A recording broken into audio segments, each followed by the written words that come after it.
podcast is part of the Sports Social Podcast Network. Sports fans, come experience the FanDuel Sportsbook at Live Casino and Hotel for all your sports betting action. The ultimate place for any sports enthusiast. Take advantage of our 24/7 kiosks, massive video screens, and watch all the action from the best seat in the house. Make every moment more at the all-new FanDuel Sportsbook at Live Casino and Hotel in Hanover, Maryland. Please play responsibly. Gambling problem? Please call 1-800-GAMBLER or visit mdgamblinghelp.org. There we are then. Day 4 at Roland Garros in the books. Well, nearly. Tennis still going on there, but I am not, as you can see, there anymore. Turns out staying up till 3 in the morning editing and then getting up at 9 to go and do Raducanu does not equal ability to see the whole day through.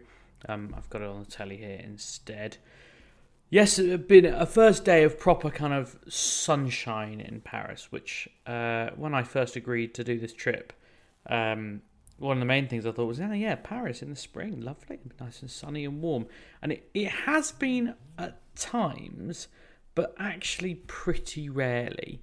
This morning I walked to the metro because the trams are on strike again.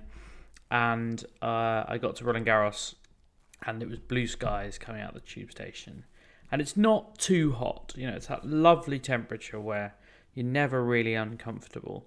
And yeah, it was just lovely. I went and sat on Suzanne Lenglen, which is the second court at Roland Garros, and watched Raducanu, Sasnovich. And I was almost disappointed it was Raducanu because it's one of the loveliest areas in tennis to watch tennis from. The viewing area, as I said the other day, is right behind the sort of bowler's arm, so you really feel like you're almost on court with them. And it was sunny, and there was a little bit of a breeze, and I was disappointed it was Raducanu because I had to concentrate and do some work. Whereas if it had just been, two players no one had heard of, I could have spent half an hour just with my laptop closed, taking in the surroundings. But, there to work, I suppose. So maybe that's too much to hope for.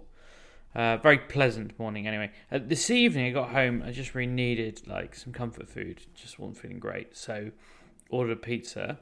Turns out they don't do dip here. I looked at loads of different places to order pizza from. Nowhere really offered dip. Garlic dip is the main reason I order pizza. It's one of my favourite things in the world. And here I am in the capital of the country that prides itself on gastronomic indulgence and butter and garlic, and you can't get dip with pizza. I mean, maybe I'm overreacting, but I was shocked. Anyway, that's just my personal gripe. One other nice thing did happen today that was quite funny was Thanasi Kokkinakis, who, for people who don't know, is an Australian tennis player. He won the Australian Open men's doubles with Nick Kyrgios this summer, or Australian summers, January. And, he's been through a lot in terms of injury in his career, and he's fought his way back to be relatively competitive, and he's out the singles, and he played doubles today, and he came in, and there were 4 of us, myself, Tumani from The Guardian, and then a couple of Aussie journalists who I hadn't met before. And he said, there are more people here today. Great. Yeah, all right, cool. More for doubles and singles.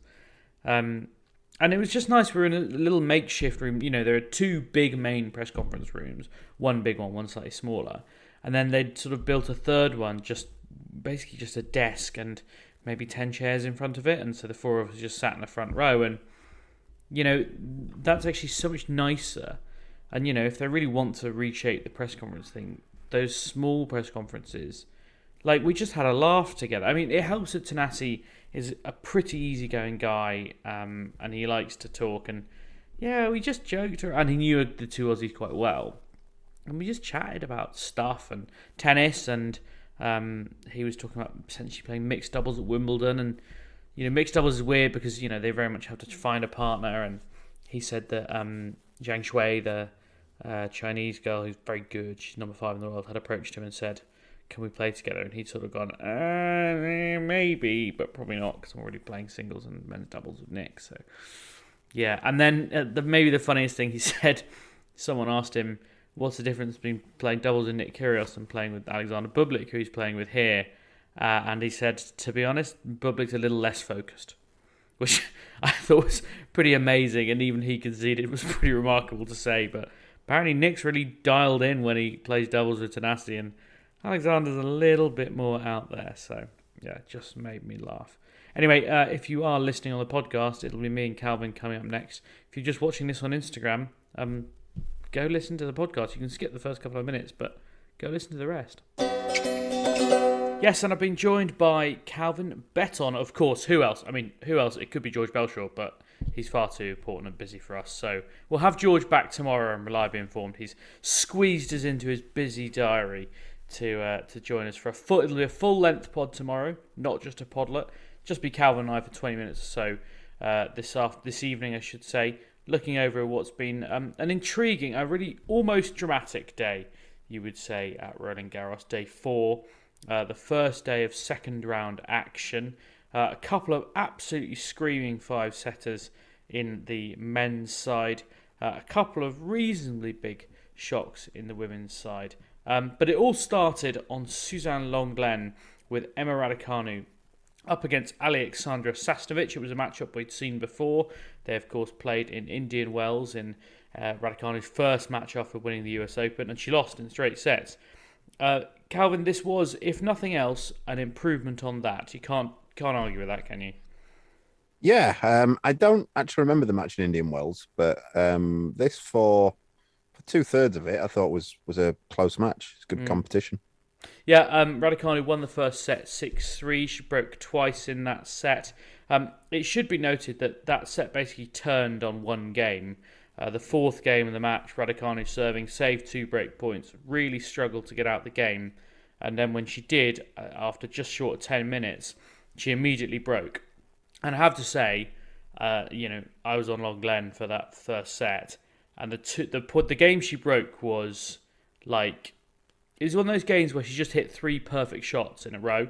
Like, she hit 2 backhand angles, short backhand angle out of nowhere to go from 15-all to go from 30-15 to 30-40. And then actually, credit to a really nicely constructed point, kind of pushing Sasnovich back on the forehand side and then pulling the trigger down the line. And at that point, after one set, as you say, Calvin, it was good competition, and you thought she was just going to maybe just ease away with it. And then it all kind of turned on its head in the second set. Yeah, I think the last 2 sets being 6-1, 6-1 were probably a little bit generous to Sasnovich. I don't think it was ever... It didn't feel like it was 12-2 in games in that last hour of the match, did it? No, exactly. It was definitely more competitive than that. I mean, you sort of feel for her. I think the problem was, and this often happens, is that Raducanu, even when she held, she was unable to really get a proper foothold in the Sasnovich serve. So, she'd hold, and it was physical, and she's talked about the physicality. And it wasn't obvious that she was losing any physicality, but, if you spend 12 minutes serving, and then you get 2 points off the other girl's serve, and all of a sudden you're serving again, that has an impact, it must. Yeah, it does, but then I couldn't really understand that because Sasnovich, it's not like she's a huge server. Her serve's quite decent, and Emma is a good returner. It's probably one of her strengths. So I didn't understand why she really wasn't getting in any of the games. Well, I have some ideas, but I mean, I'm happy to go into some of them now, but I think we'll probably discuss them further in the longer pod tomorrow.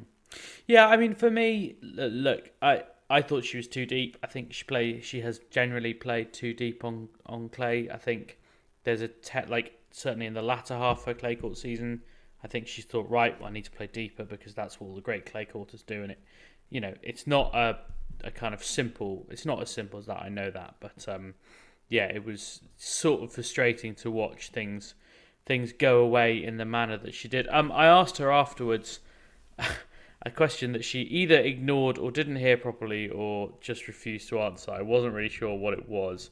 But I wanted to know because she had said before the match that her new hitting partner, Raymond Sarmiento, had been in Indian Wells for that match. And so he had some ideas about what to do and how to beat her or how to play better against her. And so I said, well, what were his ideas and which of them worked? And she just said, oh, we just started this week. He's been a great addition, working really good in the practice court, doing some really good drills and stuff. I think having that high level of hitting day in, day out is definitely going to help. I won't get into hitting partners too much because, well, we've said a lot about it already. But I thought it was interesting that, you know, she was asked to sum up her clay court season, and she did say that she felt she had improved.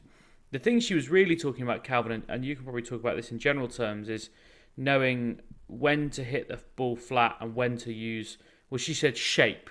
I mean, that is basically the clay court game in a sort of nutshell, right? It's like whether to hit your big topspin shots or whether to hit your big flat shots, and realistically, most of the time hitting it flat doesn't work.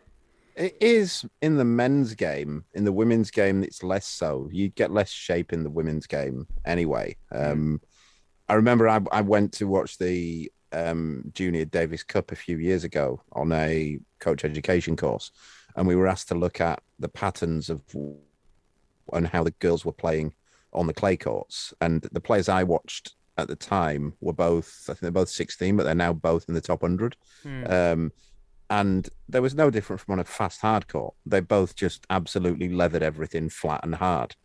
And most of the tennis I've watched in the women's game in this tournament and across the clay court season is the same. And that's how Sasnovich didn't really hit with much shape today. She leathered the ball flat and hard. But I think this is watching Emma today, and again, I'll precurse this with saying I'm not trying to criticize her all the time, but I'm not going to criticize her now, but she looks really well drilled. Like if you look at it now, and I look, if I was to look at a player and I'd not seen her before, I'd say she looks exceptionally well drilled.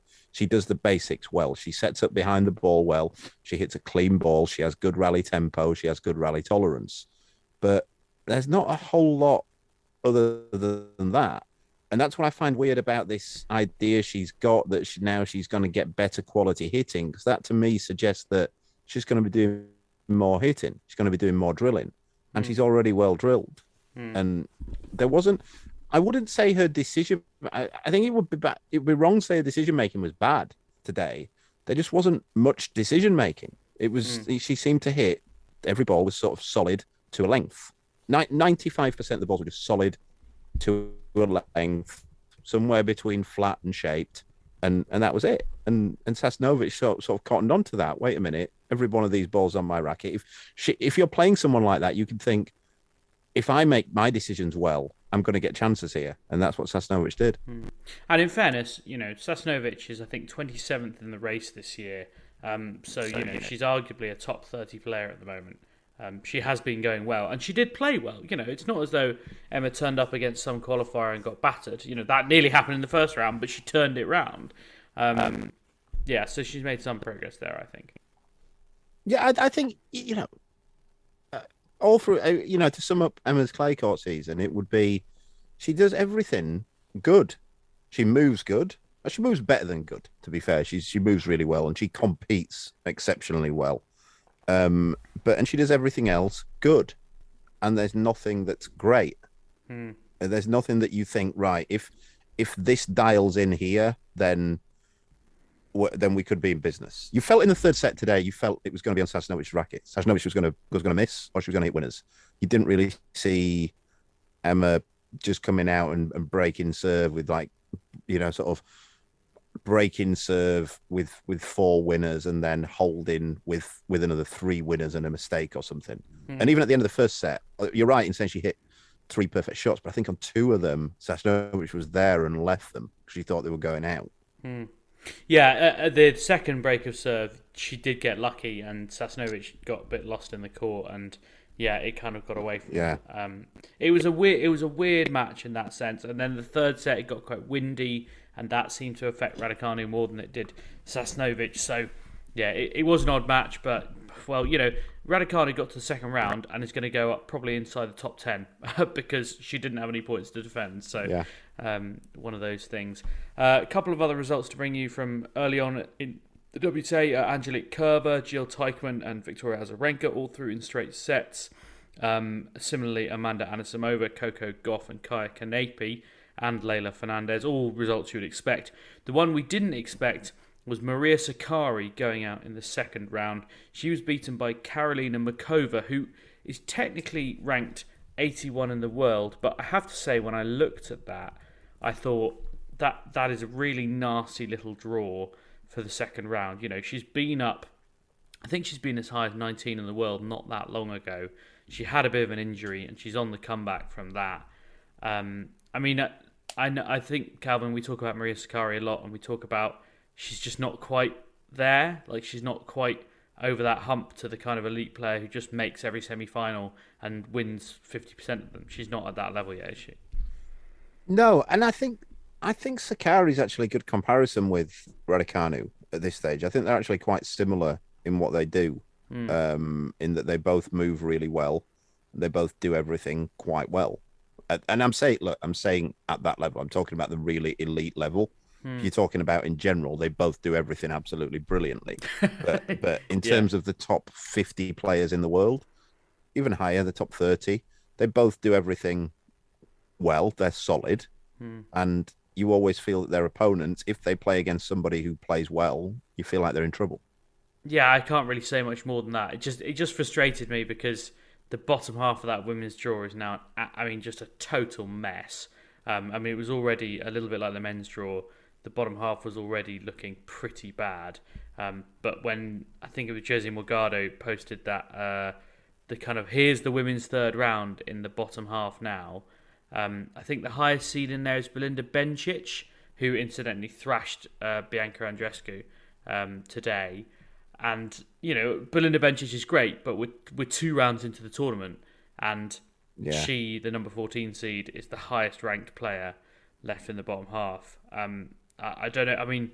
There is a decent chance we're going to get a quarter-final that is something like Kerber against... Well, hopefully it's Kerber against Anisimova, but we very much also could get, I don't know, Elise Mertens against Jill Teichmann, and that, I don't know who wants to watch that. I really like Jill Teichmann, and I don't particularly want to watch that. Yeah, also, Bencic, when she was in this kind of situation at the US Open, she went to pieces against Raducanu. Didn't hold herself together at all. So I think it's Anisimova's to lose that bottom half. Yeah. She's in such good form. She's got the game to do it. She's got potentially Bencic in the fourth, and then maybe Kerber in the quarters if she gets that far. Both of which I think are eminently winnable.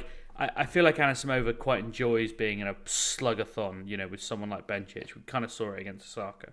Well, she's the type of player that I'm talking about there, that if she's somebody who can do some damage, that you think, right, if she plays well, then she's going to get through most of these matches. And that's obviously, she's beaten Osaka twice this year. No one is bigger than Osaka. Yeah. Indeed. A couple of other results. Darius Savile beat Petra Kavitova, which is technically an upset and a great result for her. Another one who's rebuilding her ranking. I think that's really something to be proud of, even though I'm sure a lot of people have mean things to say about Petra Kvitova. Diane Parry is into the third round as well, which would suggest, A, I know my tennis because I've picked her as my young player of the year, and B, the one-handed backhand is very much back in the women's game, because there was the Mexican girl, Contreras. She had a bit of a run in this tournament as well. She's got a hell of a one-handed backhand, so that could be quite exciting. And by the way, Diane Parry isn't done yet because she's got Sloane Stephens in the third round, who beat Sorana Costella today, which is a result. But I put it this way: Sloane Stephens hasn't won in straight sets yet. She's lost the first set in both matches, and I think that is pretty indicative of quite how up and down she is at the best of times these days. But that'll be a match worth watching, by the way. Yeah, she likes Paris Sloane Stephens as well, doesn't she? She's done well there before. Indeed. Let's flip up to the men's today. I mentioned a couple of five-setters at the top of the podlet. They were very much the stories of the day. I'm not talking about Jaume Munar and Diego Schwartzman, much as I'd like to. They did go 5 sets, and Schwartzman came out on top. I'm talking about the other little Argentinian, Sebastian Baez, the new Schwartzman, they're calling him. He is, incidentally, on an absolute tear. He won 3 challenger titles at the end of last year. He won Estoril this year. He's up to inside the top 40, and we thought he might be about to create one of the most popular upsets of all time and beat Alexander Zverev when he took a 6-2, 6-4 lead. And then it just all came crumbling down. He lost 12 of the next 15 games. They went into a deciding set. I mean, he had match point. he had an opportunity to win the match in that final set, I think. Off the top of my head, it was indeed in the final set. He couldn't convert it on Zverev's serve at 4-5, and Zverev did what he does best and broke the very next game. I mean, Calvin, how many times are we going to watch Alexander Zverev get dragged into unnecessary five-setters? Yeah, it happens a lot, doesn't it? I mean, it was a strange one with Baez today because he's that type of player, those kind of smaller guys who rely on being solid, and I think he's great, Baez. He's one of the best decision makers I've ever watched. I've watched him again today, and there's hardly any times where you think, what are you doing there? And the problem is it's often on execution. Sometimes he makes the right decision and doesn't execute right, or he just doesn't have the power sometimes to do it. And he doesn't have the big serve that can get him through it. But you get that, especially against the better players, where you get these smaller guys who make a lot of balls and they go up in matches because the higher ranked player has lost a bit of focus. They're not quite there. I mean, I wanted to kind of read you some of what Zverev said after the match. He said, I think he played a very good match, especially in the beginning. I had absolutely no rhythm at all in the beginning on that court. It was extremely windy. Conditions are very different than the other day, so it took me a while to get into the match, but I knew I had to keep fighting. I just had to find a way, especially in the second set. I knew in that second set I wasn't going to win it, but I knew I just had to find rhythm in that set. Is there any kind of reason or rhyme to the idea that big tall guys get affected by wind more than little small guys, but just because they're higher up? I guess one of the things you could say is that they rely more on their serve. So the serve has to be more effective and it has to be better. Yeah. Whereas Baez is kind of just rolling the serves in. So he can even afford to take, if Zverev takes 10%, 10 or 15% off his serve, then you're losing a lot. Yeah. Whereas if Baez takes 10%, 15% off his serve, then it doesn't make much difference because he's not getting 3 points on it anyway. Yeah, I can see that. But Zverev is through, nevertheless. I mean, I take no pleasure in saying that. I've not been shy about that before. He's got Brandon Nakashima in the next round because he beat Talinger Explore. He's not going to lose to him. And then he's either got Isner or Zapata Miralles, the qualifier who I have in fantasy and who's just knocked out Taylor Fritz. He's beaten 2 Americans in a row, and he's got a third American. I mean, I would love him to win and then play Brandon Nakashima in the next round and just spend his life playing Americans, but that might not happen. He'd also get rid of two of the more less likable characters on the tour, wouldn't he? If he did that. Yeah, we can't say the word we want to use about them, but yeah, you're right. Yeah. The other brilliant five-setter was out on Simone Mathieu, the third court in Roland Garros. Albert Ramos Vignolas versus Carlos Alcaraz. It's a match that you may have heard before because they played each other back in February 2020 in what was Carlos Alcaraz's first ever tour match. He was 16. It started at about 11 o'clock at night. It lasted 3.5 hours and Alcaraz won it in 3 very grueling sets. We should have seen this one coming. It was 4 hours, 38 minutes. Ramos Vignolas had match points in the 4th set. Alcaraz saved them. He was a breakdown in the 5th as well. Came back again and won 6-4 in the 5th.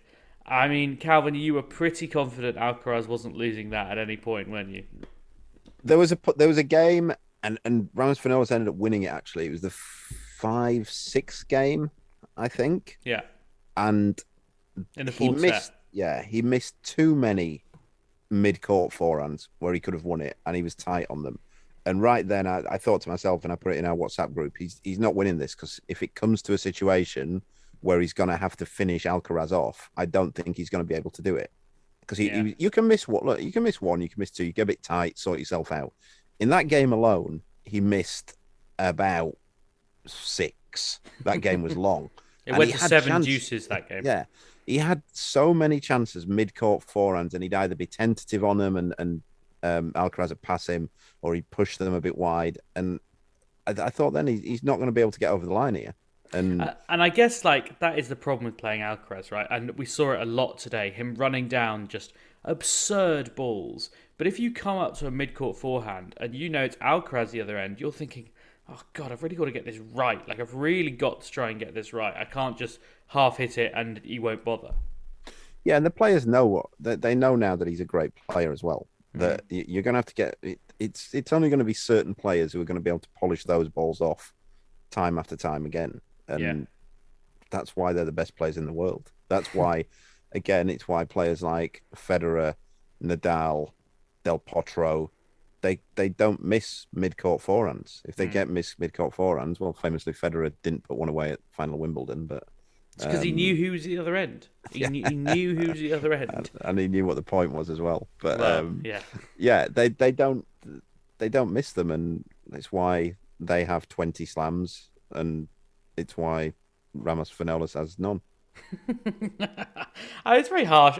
I mean, Albert Ramos Vinolas, he's played about 1,500 professional matches. Like, he's not someone you'd expect to go out and win that match. The thing is, right, I always, and I might have said this on the pod before, that there's always this idea, people say that players in any sport, they play better under pressure.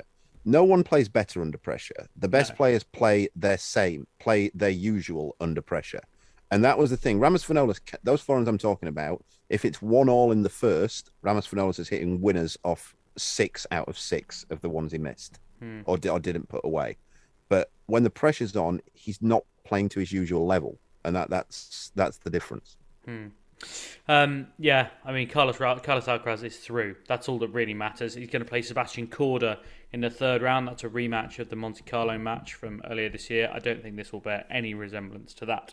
It certainly won't be as windy for certain, which was... I think that's a different match, though. Korda's going to bring something. He's going to be able to hit through him.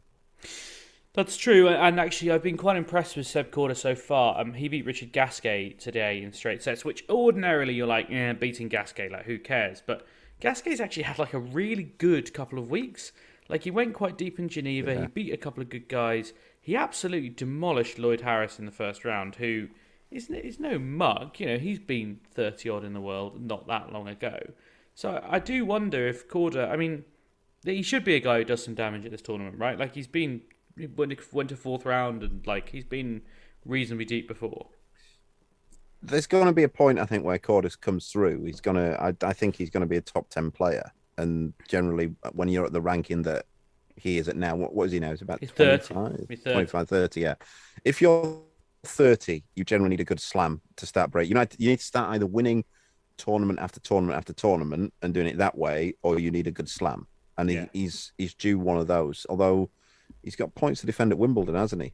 So fourth round of Wimbledon last year, which is obviously going to slough off, which is a bit of a problem. Yeah. But I do wonder at that higher level whether that's a bit of a wash. Like, quite a lot of... There's not many guys who... Okay, there's a few, but there's not many guys who, like, didn't go to Wimbledon or lost first round Wimbledon who are just going to stay still while everyone falls past them. Like, everyone's going to fall a bit. So it might not be quite so catastrophic as we kind of worry. Elsewhere, a few other results. Straight set wins for Felix Auger-Aliassime, Cam Norrie as well, very comfortably into the third round. Grigor Dimitrov, Rafa Nadal in the night tennis, absolutely demolished Corentin Moutet in a match that really needs very little analysis because it's Rafa Nadal in the first 2 rounds at Roland Garros. It doesn't matter who's there, they're going to lose. Brandon Nakashima, as I mentioned, through past Talon Griekspor. Just a word on Cam Norrie, Calvin.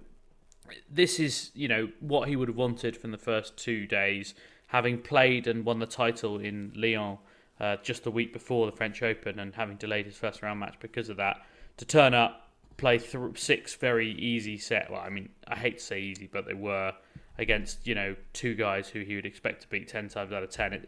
It's probably what he needed, isn't it, just to ease his way in? Yeah, I guess. Although having said that, the way that Cam plays, there's never really any easy sets. He's an intense guy when he competes, and he has to make a lot of balls and has to get through a lot of miles. So, but yeah, in terms of what he could have realistically hoped for, I'd say this has gone perfectly so far.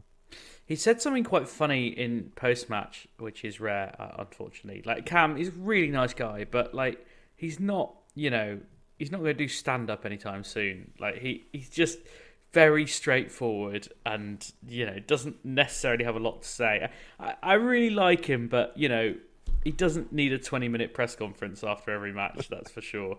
And he basically said that, like, there wasn't really any game plan. Like, I just I just thought I'd go out and play because he basically as much as said, yeah, I'm just better than this Kubler bloke, and I'm pretty much fairly sure I thought the interesting thing with that though would be that because I know that age group pretty well. And Kubler was world number 1 juniors when Cam was around then. And there's always a bit of foldover from that. The players don't forget. And as we've said before, that I think it's, saying that Felix has a pretty good record against Tsitsipas. Right. And I think maybe linked to that. And then Tsitsipas and Zverev have that weird sort of relationship that stems from juniors. Yeah. And I think Cam and Kubler would probably get on pretty well. I think they're both pretty affable guys, but Kubler both in the same part of the world, of course.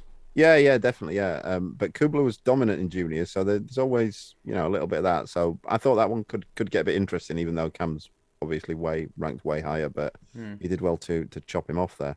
Yeah, he said his first answer in the press conference was, happy to be through. It played out similar what I thought it would be. Pretty physical rallies, not really a clear strategy. Felt like my game matched up very well with his. I just played my patterns and managed to get through it. I don't know. Maybe Emma Raducanu's hitting partner gave them both tactical advice today. Maybe.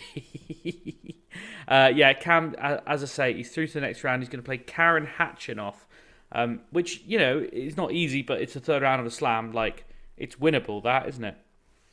Yeah, it's one that, if you're in that seeding position, that you'd probably want in the third round, I'd say. It's the best you can hope for, isn't it? Hatchinoff's far from an easy one, but it's the best you can hope for. And Hatchinov never seems to have any sort of rhythm or anything in his results. He can win Masters Series and lose first round the next week. Yeah, it does seem to be random, to say the least. He came through Hugo Delian in the second round. He did drop the first set, which I was quite excited about because I picked Delian as my upset of the day, but alas. Looking ahead to tomorrow, it's probably going to be the last really, really busy day at Roland Garros, and even then, I think it's going to be quite flat. The night match is Alizé Cornet versus Yelena Ostapenko. Even though Cornet is a home player, I struggle to believe that that's going to be busy. Probably the pick. Well, I'm really struggling for anything off the show course, to be quite honest. If you're really looking for entertainment tomorrow, I think, could be wrong, Casper Ruud versus Emil Rusavori might feature the most U's in any second round Grand Slam ever. Because Casper Ruud's got 2 of them and Emil Rusavori's got 4. So if that's not entertaining, I don't know what is. I don't know even whether that's going to be a particularly interesting matchup, Calvin, because I imagine Ruud will take care of him pretty sharply. Rusavori's starting to pick up some decent results. Yeah, he is. He's a good player. But I don't think clay's his best surface, and clay is Ruud's best surface. So that bottom half of the men's draw, we talk about the bottom half of the women's draw. Ruud is now in this section where, if you look at the quarter, because Shapovalov's out, the seeds remaining are him, Sonego, Tiafoe, Hurkacz, Evans, and Tsitsipas. And him and Tsitsipas are obviously opposite ends of that. Ruud should look at this as a massive opportunity, shouldn't he? Yeah, absolutely. He's not getting a better draw in a slam anytime soon to make a final on his favourite surface as well. Yeah. And Tsitsipas has hardly looked in great form, has he? Yeah, dropping those 2 sets to Mazzetti late last night, Tuesday night as it was. It's not the way to do it. We'll be back tomorrow with a full-strength, full-length podcast. In the meantime, do keep coming back and listening. Sports Social Podcast Network.